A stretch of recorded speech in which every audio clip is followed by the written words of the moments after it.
دورہ تفسیر سورہ فاتحہ پارٹ نمبر 4۔ اگر یہی عقیدہ ہے تمہارا مسلمانوں کا تو پھر آپ دوبارہ پھر سن لیں کہ صراط مستقیم کے خلاف جو مولوی یا پیر ہیں، آپ لوگ اپنی نمازیں ان کے پیچھے پڑھ کے نمازیں برباد نہ کیا کریں۔ سور کے پیچھے کسی انسان کی نماز نہیں ہوتی جو صراط مستقیم کا دشمن ہے۔ صفتیں آپ سن چکے ہیں، مسئلہ آپ سن چکے ہیں، چاہے وہ شیخ الحدیث ہو، چاہے بڑا مفتی ہو، بڑا لینڈ لاٹ کیوں نہ ہو، چاہے کوئی شاہ ہو، چاہے کوئی خان ہو، چاہے کوئی مہر ہو، چاہے کوئی صدر گورنر وزیر ہو، یوں سمجھیے کہ یہ کتے سے بھی بدتر سور ہے جو صراط مستقیم کا دشمن ہے۔ آپ یہ نہ کہا کریں کہ جماعت کا ثواب لینے کے لیے ہم نے اس کتے کے پیچھے نماز پڑھ لی ہے۔ نہیں نہیں، آپ کو اگر مولوی نہیں ملتا، امام نہیں ملتا تو آپ اللہ کی قسم اکیلے نماز پڑھیں گے، آپ کو ثواب حضرت ابراہیم کی عبادت کا ملے گا،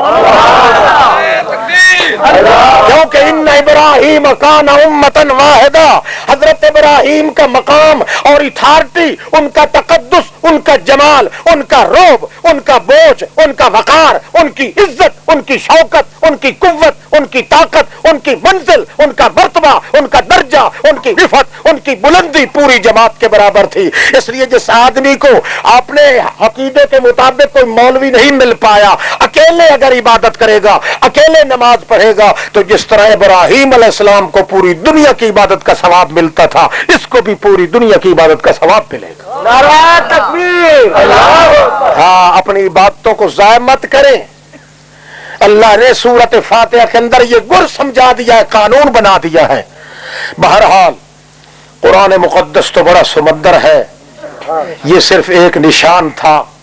کچھ کہنا ہے؟ ہاں، صرف نماز ضائع ہوگی، ایمان بچا رہے گا ساتھ میں؟ جب نماز ضائع ہو گئی تو ایمان کس طرح بچے گا؟ نماز کا نام ایمان ہے۔ نماز جو ہے وہ ایمان کا پانی ہے۔ جب پانی نہ ہوگا تو کوئی کھیتی سرسبز نہیں رہ سکے گی۔ نماز جب برباد ہو جائے گی تو ایمان اس سے پہلے رخصت ہو جائے گا۔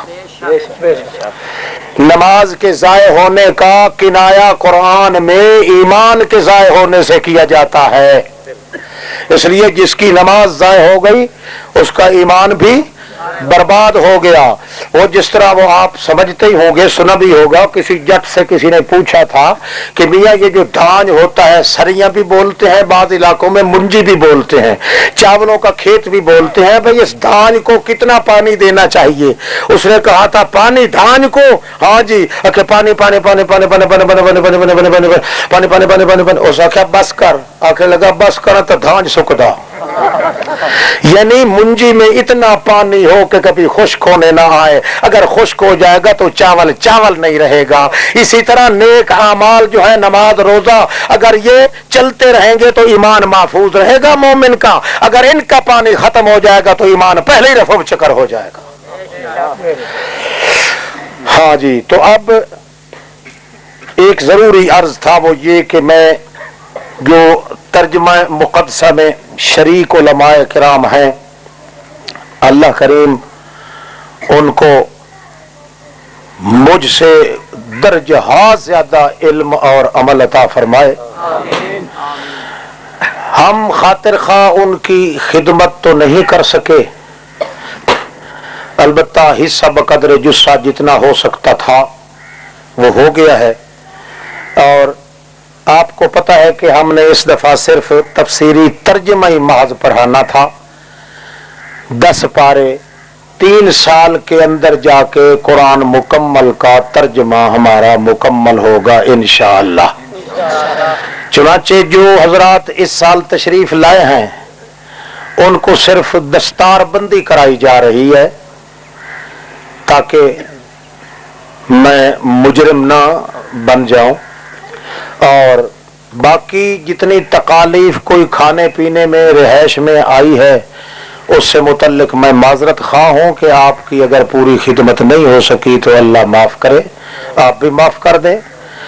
اور انشاءاللہ آئندہ سال آپ تشریف لائیں گے تو اگلے 10 پارے آپ کے لیے کئی نئے آئیں گے تو ان کو اسی سال والے یہ ابتدا سے ان کو بھی انشاءاللہ پڑھائیں گے, آپ کی خدمت بھی کریں گے. بہرحال کوئی محروم نہیں رہے گا. البتہ آپ اتنی دعا ضرور کریں کہ اللہ رب العزت ہمارے ذہن میں جو چند منصوبے ہیں اللہ کریم ان کو مکمل فرمائے. میں کوشش کروں گا کہ اسی سال کے دوران آپ کو اشتہار کے ذریعے اطلاع ہو جائے, اگر اللہ کو منظور ہوا کہ اس مدرسے میں آپ کے مدرسے میں یہ دارالعلوم کی شکل میں بن چکا ہے, ابتدا سے لے کر دورہ حدیث تک تمام فنون اس کے اندر پڑھائے جائیں گے. اللہ کا منظور ہوا. اور مجھے صرف تکلیف ہے بعض مدرسین کی تلاش کرنے کی, چند تو میرے ذہن میں آ گئے ہیں. مدرس ایسے چاہیے جو الحمدللہ, میں تو خیر اہل علم بھی اتنا نہیں, ان کا طالب علم, میں تو چاہتا ہوں ایسے علماء مل جائیں مجھے جن سے میں بھی خود سبق پڑھوں, اتنے قابل ہوں. انشاءاللہ امید ہے مل جائیں گے. کسی وقت بھی آپ کی خدمت میں انشاءاللہ اطلاع پہنچے گی, آپ منتظر رہیں. اب آخر میں بصد معذرت کے اب آپ کی دستار بندی مسلمانوں کے سامنے ہو جائے تو ٹھیک ہے, اس کے بعد کچھ الفاظ جو ہے میں پھر عرض کروں گا. البتہ ہاں جی کرو یہ قرآن مجید آپ پہلے میرے خیال رکھائیں, ایک دو ساتھی جا کے رکھائیں, اور پھر ملک سرفراز صاحب, ملک عبد الغفار صاحبان یہ بھی یہاں سٹیج پر جلوہ افروز ہوں. جناب محترم المقام حاجی افضل خان ڈاہا صاحب اور حاجی غلام فرید صاحب یہ بھی یہاں سٹیج پر تشریف لے آئے.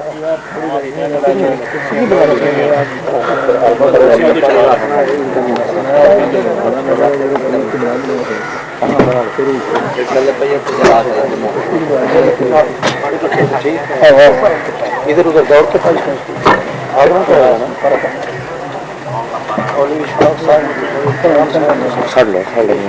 مولانا محمد باران صاحب اور مولانا محمد اشفاق صاحب آپ بھی سٹیج پر تشریف صاحب.